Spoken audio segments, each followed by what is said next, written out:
News of the human supercarrier's existence spread through alien space like a virus. Captain Ryan Burke watched intelligence reports from across the galaxy as 3 centuries of peace between former allies began to crumble. The revelation came when a hegemony spy ship captured video footage of the UNS Vengeance during a supply run to human resistance fighters. The massive vessel was clearly human in design, but far more advanced than anything from the old war. General Morden shared the footage, with his allies hoping to coordinate a response. Instead, the information triggered a cascade of suspicion and fear that destroyed the fragile trust between alien powers. Admiral Kethvar of the Zephyrian Empire accused the collective of hiding human survivors and building new warships. Commander Zixtal of the collective blamed the hegemony for allowing human resistance groups to flourish in their territory. Lieutenant? Colonel Sandra Hayes had orchestrated the intelligence leaks through her network of alien contacts and resistance operatives. Each power received information that made their rivals look guilty of deception and betrayal. Old grudges and territorial disputes resurfaced as paranoia took hold. Captain Sue Bennett led the Psychological Warfare Division aboard the UNS Vengeance. Her teams planted false evidence and spread rumors designed to increase tensions between the alien powers. Forged documents suggested secret alliances and planned betrayals. Fake communications implied that each side was preparing preemptive strikes against the others. The Zephyrian Empire mobilized its core fleets under Admiral Kethvar. The blue-skinned aliens believed that the collective had been secretly building superweapons while pretending to negotiate trade agreements. Historical conflicts over mining rights and territory boundaries were remembered with new anger. Commander Zixtal responded by cutting off trade routes to hegemony worlds. The gray-skinned economists preferred warfare through economics rather than direct military action. They began seizing collective assets in disputed systems and blocking shipments of essential supplies. General Morden's reptilian warriors were the most aggressive in their response. Hegemony forces attacked collective mining operations in 3 different sectors. They claimed the facilities were being used to build weapons for human terrorists. The truth did not matter as much as the excuse for violence. Burke coordinated these manipulations from the UNS Vengeance while simultaneously conducting rescue operations across the galaxy. Marine Commander Gary Lewis led extraction missions that saved thousands of humans from slave labor camps and research facilities. The ship's complement grew rapidly as rescued humans joined the crew and freed colonies pledged their support. Dr. Helen Park worked with alien defectors who had grown disgusted with their government's endless wars and oppression of weaker species. Chief Engineer Paula Davis reported that their mobile manufacturing base was now producing 2 escort vessels per month. The small but powerful ships were crewed by rescued humans eager for revenge against their former captors. Each vessel carried enough firepower to destroy alien cruisers. Wing Commander Alice Brown commanded growing fighter squadrons that conducted hit-and-run attacks across Coalition space. Her pilots struck military bases, supply convoys, and command centers before disappearing into empty space. The psychological impact was greater than the physical damage. For 3 centuries, Coalition species had believed humans were extinct or broken. The return of human military power, more advanced than ever before, shattered their confidence and exposed the lies their governments had told about the war's conclusion. Human resistance movements surged across the galaxy as news of the supercarrier spread through underground networks. Colonial militias emerged from hiding with weapons provided by the UNS Vengeance. Sabotage operations increased dramatically as human workers gained hope and courage. Colonel Nathan Brooks led coordinated uprisings in Zephyrian space. His 5,000 fighters had grown to 20,000 as word spread that humanity was fighting back. Brooks used weapons and supplies from the UNS Vengeance to equip new resistance cells on dozens of worlds. Maria Santos organized massive civil disobedience campaigns in collective territory. Human workers went on strike despite threats of execution. Families refused to report for mandatory labor assignments. The economic disruption cost the aliens billions in lost production. Coalition forces found themselves fighting insurgencies on multiple fronts while also preparing for war against each other. Military resources were stretched thin as generals tried to maintain control over rebellious populations while defending against rival alien powers. Burke decided it was time for the UNS Vengeance to operate openly, rather than hiding in shadows. The ship emerged from stealth and began conducting daylight raids on high-value targets. The massive vessel's appearance in populated systems caused panic among alien civilians who had never seen anything so large and threatening. Special Operations. Commander Roy Jackson established a network of safe houses and weapons caches across the galaxy. His teams worked with local resistance groups to coordinate attacks and share intelligence. The Underground Railroad helped human families escape from occupied worlds. Dr. Amy Foster treated wounded resistance fighters and rescued slaves aboard the growing human fleet. The medical facilities had expanded to fill 2 entire decks of the Supercarrier. Foster also trained human doctors who would return to their homeworlds with advanced medical knowledge. Hayes intercepted communications, showing that alien military leaders were beginning to panic. Coalition fleets were being recalled from frontier regions to defend core worlds against expected attacks from rival powers. The withdrawal left human colonies with reduced guards and weaker defenses. Brown's fighter wings took advantage of the opportunity to liberate lightly defended human settlements. Entire colonies were evacuated to safety aboard transport ships built in the UNS Vengeance's manufacturing bays. Each successful rescue operation inspired more humans to resist their captors. The alien powers made desperate attempts to negotiate ceasefires and coordinate responses to the human threat. But centuries of mistrust and recent betrayals made cooperation nearly impossible. Each side suspected the others of using negotiations to buy time for military preparations. Admiral Kethavar proposed a joint operation to destroy the UNS Vengeance before it could do more damage. Commander Zixtal agreed in principle, but demanded guarantees that Zephyrian forces would not use the opportunity to seize collective territory. General Mordun refused to participate unless he received territorial concessions from both rivals. Burke watched these failed negotiations with satisfaction. The alien powers were trapped by their own greed and paranoia. They could not work together long enough to mount an effective response to the human threat. Every day of delay gave the resistance more time to grow stronger. Davis reported that the ship's factories were now producing advanced weapons that had never been used during the original war. Quantum disruptors could tear apart alien ships at the molecular level. Gravitational manipulators could crush entire fleets by creating artificial black holes. Self-replicating combat drones could overwhelm enemy defenses through sheer numbers. The most dangerous weapon was Project Nemesis. The artificial intelligence designed to coordinate fleet operations had been watching and learning from every battle. It understood alien tactics and weaknesses better than any human commander. When activated, it would control not just the UNS Vengeance but the entire human resistance network. Burke knew that activation of Nemesis would mark the beginning of the final phase of their campaign. The AI would coordinate attacks across the galaxy with perfect timing and efficiency. But it would also make human victory or defeat inevitable. There would be no turning back once the war machine was fully unleashed.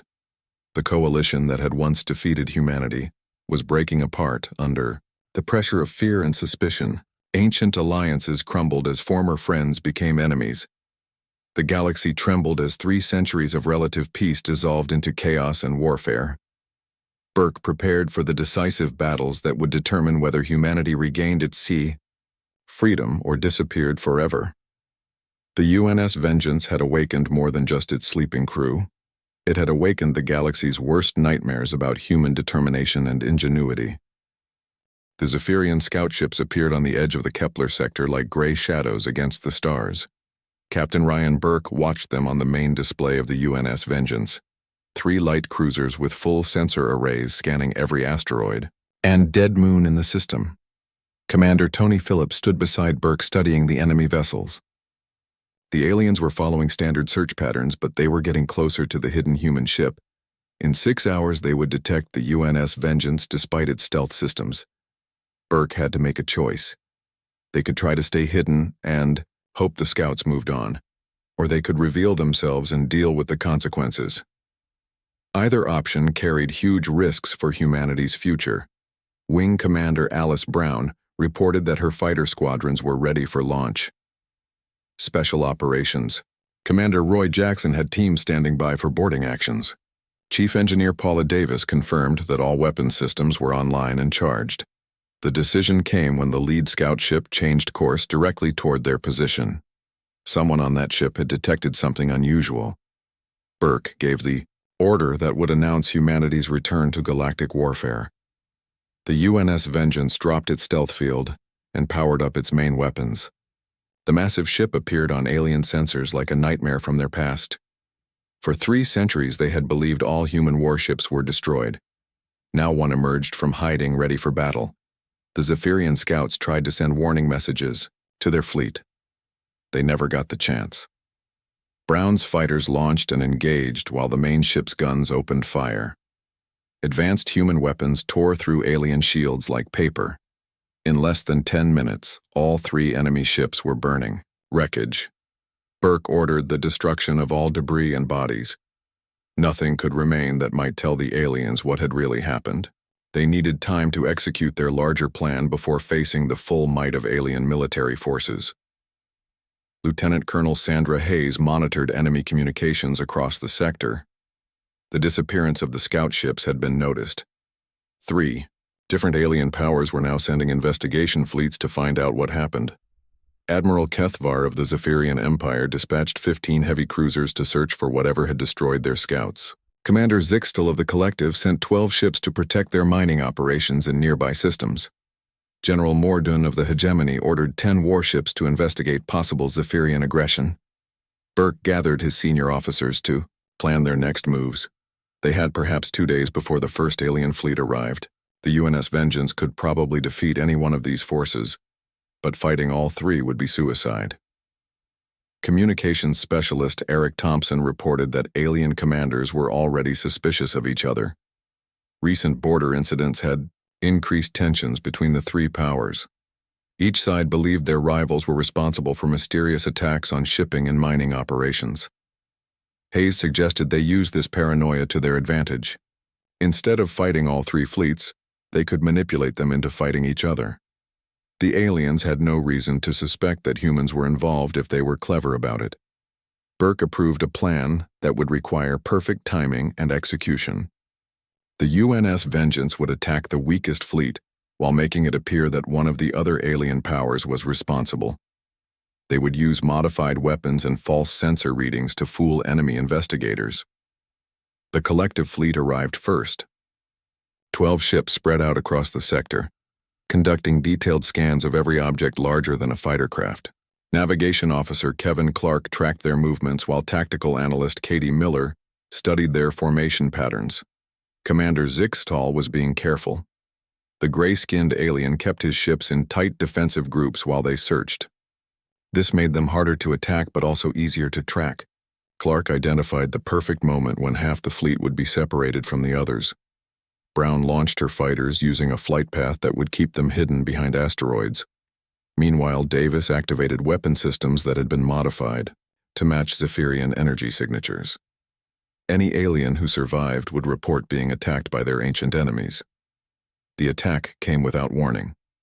Human fighters struck the isolated collective ships while the main guns of the UNS Vengeance opened fire from long range. Advanced targeting systems allowed them to cripple enemy vessels without completely destroying them. 6 collective ships were damaged or destroyed in the first strike.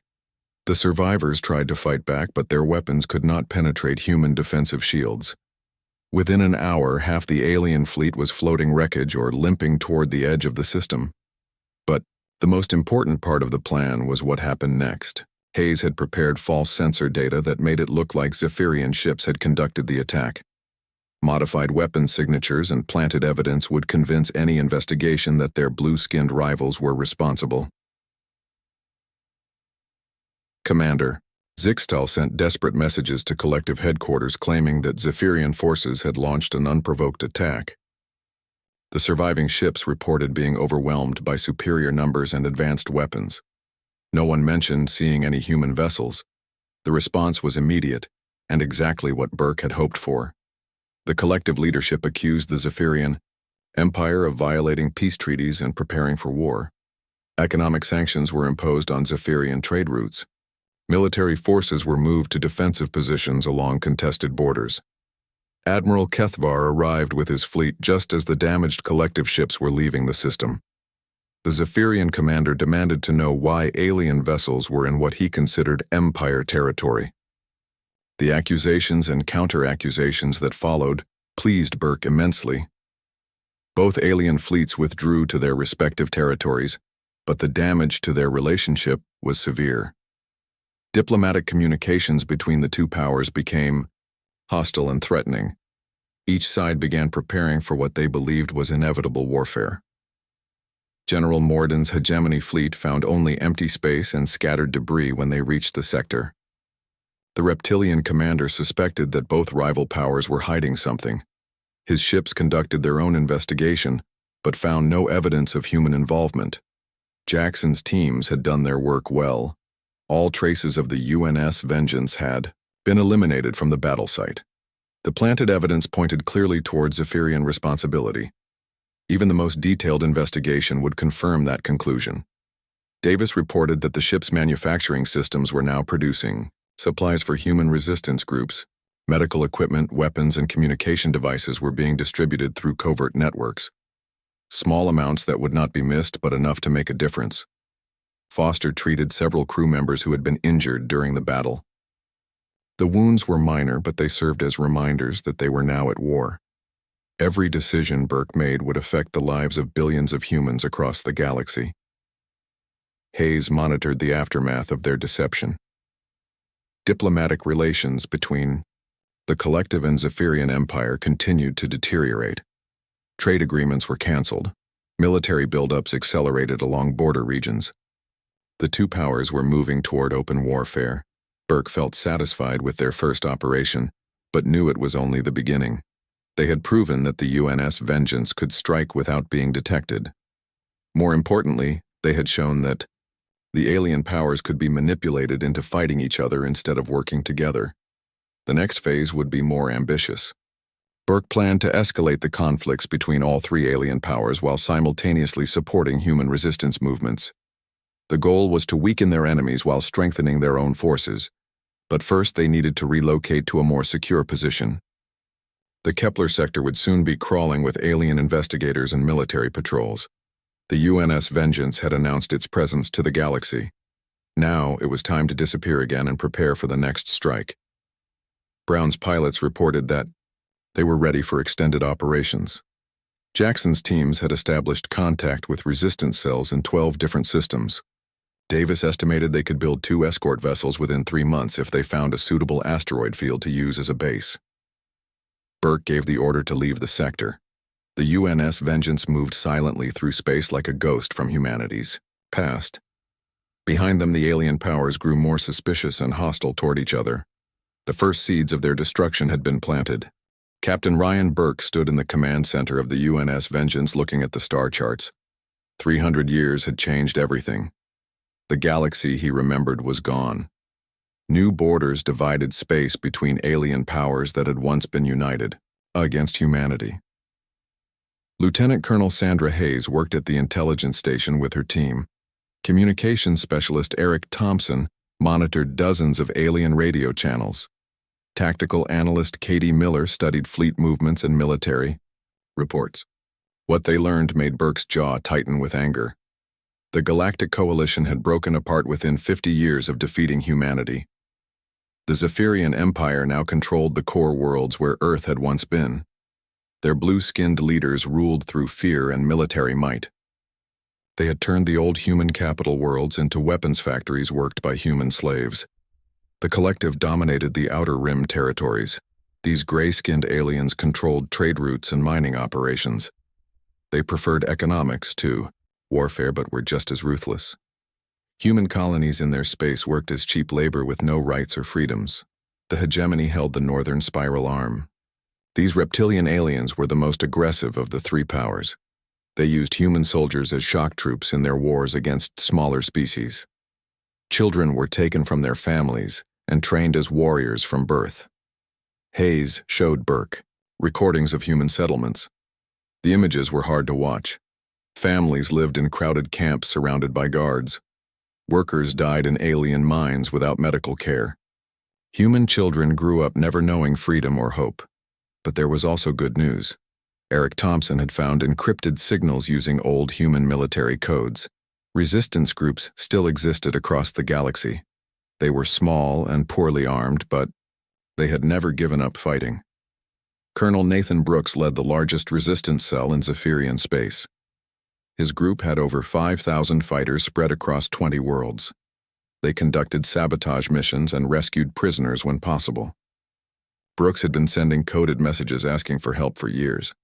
Maria Santos was a civilian leader who organized nonviolent resistance in collective territory.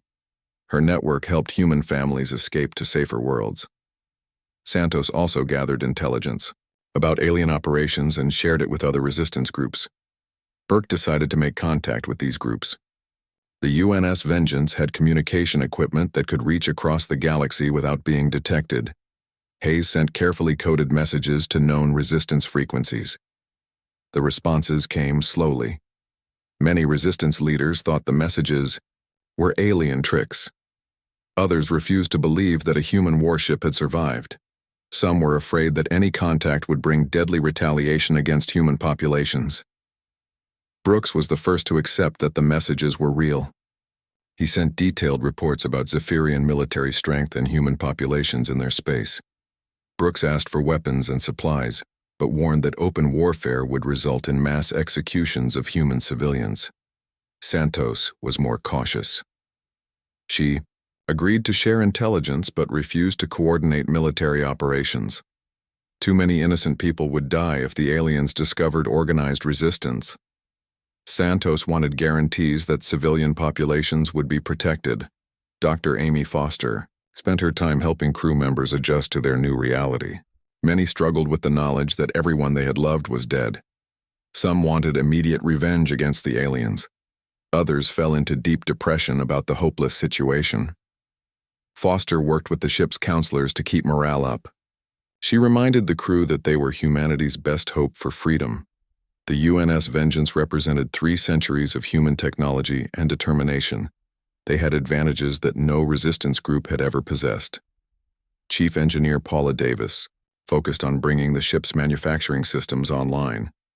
The UNS Vengeance could build new weapons, ships, and equipment. Davis estimated they could construct a small fleet within 6 months if they had access to raw materials. The ship's advanced factories could also produce medical supplies, food, and other necessities. Davis suggested they begin helping resistance groups immediately. Even small amounts of aid would boost morale and prove that the UNS Vengeance was real. Wing Commander Alice Brown studied reports about alien military forces. The 3 powers had been fighting each other for decades. Their fleets were scattered across multiple fronts. None of them maintained the massive forces that had originally defeated humanity. Brown believed the UNS Vengeance could defeat any single alien fleet in direct combat. The ship's weapons were more advanced than anything the aliens had developed. The real challenge would be avoiding a united response from all 3 powers. Special Operations Commander Roy Jackson began planning covert missions.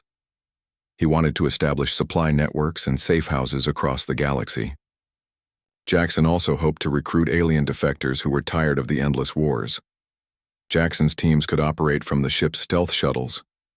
These small craft were invisible to alien sensors and could travel long distances without being detected. Each shuttle could carry enough supplies to equip hundreds of resistance fighters. Meanwhile, Burke studied the political situation between the alien powers. The Zephyrians and Collective had fought 3 major wars in the past century. The hegemony had territorial disputes with both groups. Trust between them was almost non-existent. Hayes suggested they could exploit these divisions. If the alien powers thought one of their rivals had gained new weapons technology, they might attack each other instead of working together. The UNS Vengeance could strike targets while making it look like alien factions were responsible. Burke liked the idea but wanted more intelligence first. They needed to understand alien military capabilities and response times. One mistake could unite their enemies against humanity once again. Thompson intercepted a transmission that made everyone pay attention. A Zephyrian research facility was experimenting on human prisoners. The aliens were trying to understand how human brains worked differently from their own. Hundreds of people were being tortured in the name of science. The crew of the UNS Vengeance wanted immediate action. Burke felt the same anger but forced himself to think strategically. A rescue mission would reveal their presence and location. The aliens would search every system until they found the ship. But Hayes had an idea. What if they made the rescue look like an attack by one of the other alien factions? They could use weapons that matched collective technology. The Zephyrians would blame their rivals and respond accordingly.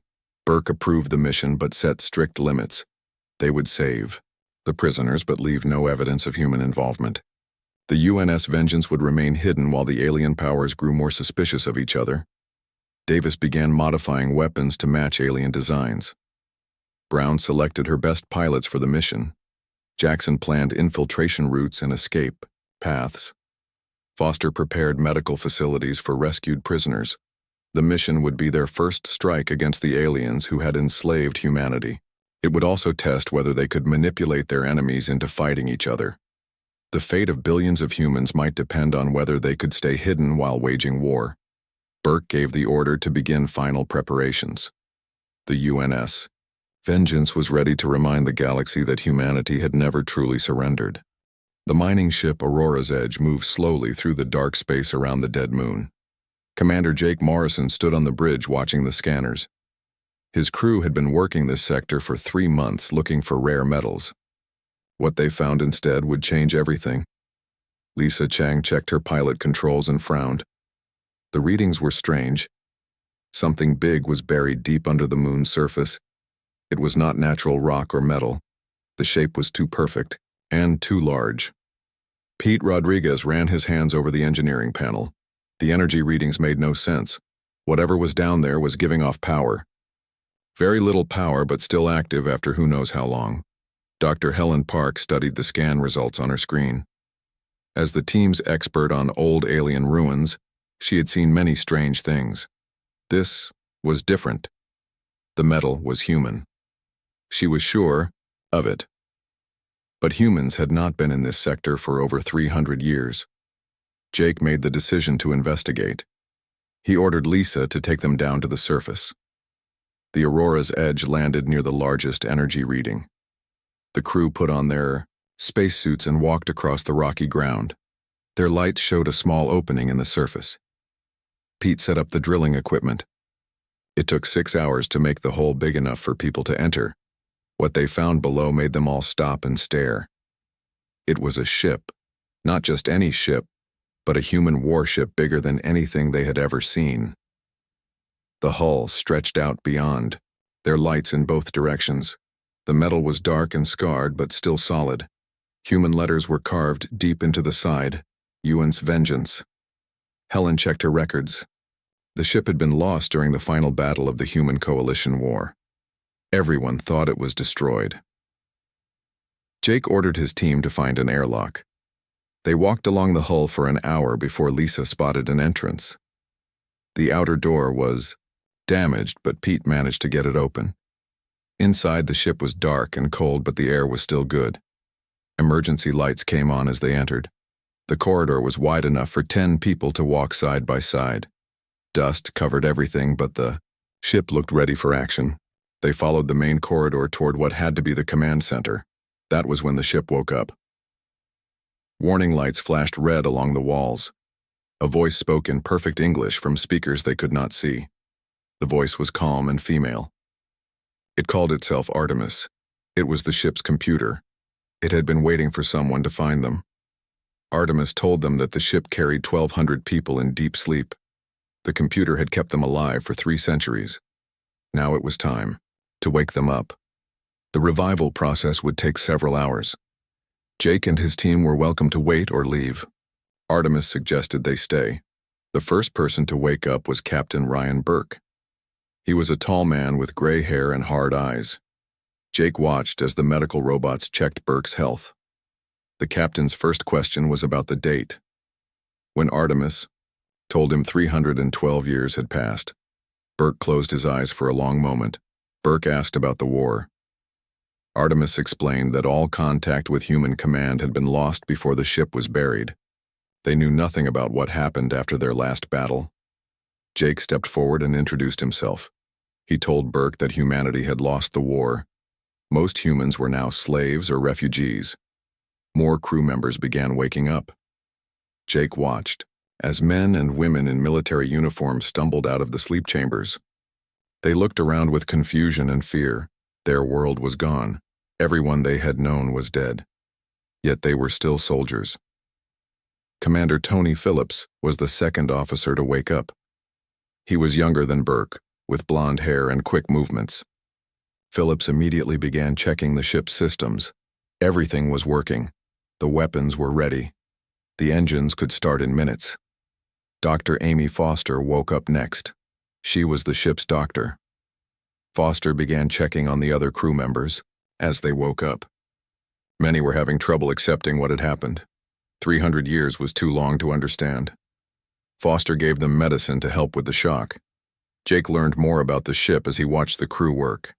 The UNS Vengeance was not just a warship. It was a mobile base that could build other ships. It carried weapons that had never been used in battle. Most importantly, it had an artificial intelligence called Nemesis that could control entire fleets. Chief Engineer Paula Davis woke up and immediately went to check the ship's power systems. She was a small woman with dark hair and oil under her fingernails. Davis told Burke that the ship was in perfect condition. They could leave the moon anytime they wanted. Wing Commander Alice Brown woke up and asked about her fighter squadrons. The ship carried 200 small attack craft and their pilots. All were ready for battle. Brown was eager to start fighting. Again, but Burke ordered everyone to wait. Lieutenant Colonel Sandra Hayes was the intelligence officer. She began monitoring all radio signals in the sector. Hayes learned that the 3 alien powers that had fought humanity were now fighting each other. The coalition that had defeated humans was breaking apart. Burke gathered his senior officers in the command center. Jake and his team were invited to join the meeting. The captain needed to understand the current situation before making any decisions. Starting a war with only one ship would be suicide, even if that ship was the UNS Vengeance.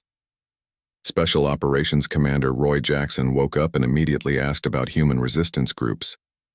Jackson had led secret missions during the war. He wanted to contact any humans who were still fighting. Artemis began searching for encrypted signals that only humans would know. The ship's crew worked through the day, bringing all systems online. The UNS Vengeance was more than just a warship. It was a symbol of human defiance. For 3 centuries it had waited buried under rock and ice. Now it was ready to remind the galaxy that humanity was not defeated. Burke made his decision as the last crew members woke up. They would stay hidden while gathering intelligence. The ship would monitor alien communications and locate human populations. When they were ready, they would strike back. But first they needed to understand their enemy. Jake watched as the great ship prepared for war. His small mining crew had awakened something that would shake the entire galaxy. The UNS Vengeance was more than just a ship. It was hope for every human who had suffered under alien rule. The long nightmare was about to end. The joint coalition fleet that assembled in the Kepler sector was the largest military force seen in 3 centuries. Over 2,000 ships from 3 alien powers surrounded the region of space where the UNS Vengeance had first appeared. Admiral Kethvar, Commander Zixtal, and General Morden had finally overcome their mutual hatred to face the human threat. Captain Ryan Burke stood on the bridge of the UNS Vengeance, watching enemy formations spread across the star system. His human fleet had grown to 50 vessels, but they were vastly outnumbered. The odds were impossible, but Burke had one advantage his enemies did not know about. Project Nemesis was ready for activation. The artificial intelligence had been monitoring every aspect of the galactic conflict for months. It understood alien tactics, ship capabilities, and command structures better than any biological mind. More importantly, it controlled a network of resistance cells, hidden weapons platforms, and captured enemy vessels across the galaxy.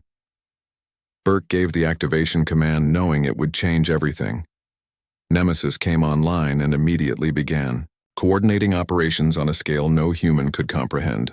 Thousands of simultaneous attacks launched across coalition space as the final battle began. The alien fleet moved to surround the UNS Vengeance in a classic encirclement maneuver. They believed superior numbers would overwhelm human defenses, despite technological advantages. Admiral Kethvar commanded the operation, while his two allies provided supporting forces. Burke ordered his fleet to engage while Nemesis executed its galaxy-spanning strategy. Human ships darted between alien formations using superior speed and firepower. Wing Commander Alice Brown led fighter squadrons that struck at command vessels and communication arrays. Commander Tony Phillips coordinated the defense of the UNS Vengeance as enemy fire concentrated on the massive supercarrier. The ships advanced. Shields absorbed tremendous punishment while its main guns returned devastating volleys. Each shot from the supercarrier destroyed or crippled an alien vessel. Chief Engineer Paula Davis rerouted power to critical systems as battle damage accumulated. The ship's quantum armor held against most attacks, but some enemy weapons managed to penetrate. Emergency repair teams worked frantically to maintain combat effectiveness. The battle's turning point came when Phillips led a desperate assault on the Coalition command ship. His escort vessel sacrificed itself in a ramming attack that destroyed the alien flagship and killed Admiral Kethvar. The loss of their overall commander threw the enemy fleet into confusion. Brown's fighters exploited the chaos to attack key targets throughout the alien formation. Squadron after squadron of human pilots flew suicide missions to destroy enemy dreadnoughts and carriers. Their sacrifice bought time for the larger human ships to maneuver and strike. Meanwhile, Nemesis coordinated the galaxy-wide uprising that had been planned for this moment. Human resistance cells launched simultaneous attacks on alien installations across hundreds of worlds. Supply lines were cut, communication networks were sabotaged, and garrison forces found themselves outnumbered by freed slaves and sympathetic aliens. Colonel Nathan Brooks led the assault on Zephyrian Empire headquarters while his 20,000 fighters overwhelmed the capital world's defenses. The blue-skinned aliens had never imagined that their slave populations could organize such massive resistance. Maria Santos coordinated economic warfare that brought collective operations to a halt. Human workers who had been forced into labor camps now controlled the factories and mines. They turned alien industrial capacity against its former owners. The uprising spread faster than any military force could contain. Decades of oppression and hatred exploded into violence as human populations across the galaxy rose in coordinated rebellion. The Coalition's rear areas dissolved into chaos as their control collapsed. Back in the Kepler sector, the space battle reached its climax as Davis made a desperate decision. She began overriding the ship's safety protocols to jury-rig the quantum disruptors into a massive area effect weapon. The modification was extremely dangerous but might destroy enough enemy ships to turn the tide. The improvised weapon created a localized space-time distortion that swallowed an entire enemy fleet wing. 50 alien ships simply vanished as reality, twisted around them. The survivors were too stunned by the impossible display of power to maintain their attack formations. Burke realized that conventional tactics were not enough to win this battle. He made the hardest decision of his life and began preparing the ship's ultimate sacrifice. The quantum core could be overloaded to create an energy pulse that would disable every alien ship in the system. The process required manual override from the command center. Burke ordered all crew to evacuation pods while he stayed behind to complete the sequence. Commander Hayes tried to convince him to let someone else make the sacrifice, but Burke refused. This was his responsibility as captain. Dr. Amy Foster worked desperately to save wounded crew members as the ship shook under enemy fire. Medical teams moved injured personnel to escape pods while continuing to treat critical cases. Every life saved was a victory against the aliens who had enslaved humanity. Hayes coordinated the evacuation while monitoring Burke's progress with the quantum core override. The captain was working alone in the heavily damaged command center as alien boarding parties tried to reach him. Marine defenders held the corridors as long as possible. The climactic moment came as Burke completed the final sequence. The UNS Vengeance's quantum core began a cascade reaction that built toward massive energy release. Burke had just enough time to think about all the humans who had died during 3 centuries of alien oppression. The explosion was not destructive in the traditional sense. Instead, it created an electromagnetic pulse that spread across the entire star system at light speed. The energy wave was precisely tuned to overload alien technology, while leaving human systems unaffected. Every coalition ship in the sector went dark as their power systems failed simultaneously. Engines shut down, weapons stopped firing, and life support began failing. The massive alien fleet found itself helpless and drifting in space. Human ships moved through the disabled enemy formation like wolves among sheep. Nemesis coordinated the cleanup operation with ruthless efficiency. Alien vessels were boarded and captured or simply destroyed depending on their strategic value. The psychological impact of the victory was even greater than the military result. The coalition fleet had represented the combined might of three alien powers. Its complete destruction proved that humanity could not only fight back, but win decisively against impossible odds. News of the battle spread across the galaxy through the resistance network. Human populations that had endured centuries of slavery and oppression finally had proof that freedom was possible. The uprising intensified as hope replaced despair. The coalition powers retreated to their core territories as their alliance finally collapsed completely. Each blamed the others for the disaster while trying to maintain control over their remaining worlds. The joint fleet's destruction had eliminated their best military units and most experienced commanders. Hayes survived the battle and was promoted to captain of the damaged but victorious UNS Vengeance. She oversaw the recovery of Burke's body and the repair of the great ship. The Supercarrier would serve as flagship of the new human federation that emerged from the ashes of the old coalition. Human colonies that had been isolated for centuries rejoined a growing confederation that was stronger than anything that had existed before the war. The species that had once been scattered and enslaved now claimed new worlds and established a powerful military to defend their freedom. The rescued populations brought with them knowledge and skills acquired during their long captivity. Human technology advanced rapidly as former slaves applied what they had learned about alien science and engineering. The old human civilization was reborn with new strength and purpose. The galaxy had indeed trembled before the return of humanity. From its shaking had emerged a new order where humans would never again face extinction or slavery. The UNS Vengeance had awakened more than just its sleeping crew. It had awakened the unconquerable spirit of the human race. The long nightmare was finally over. Humanity was free.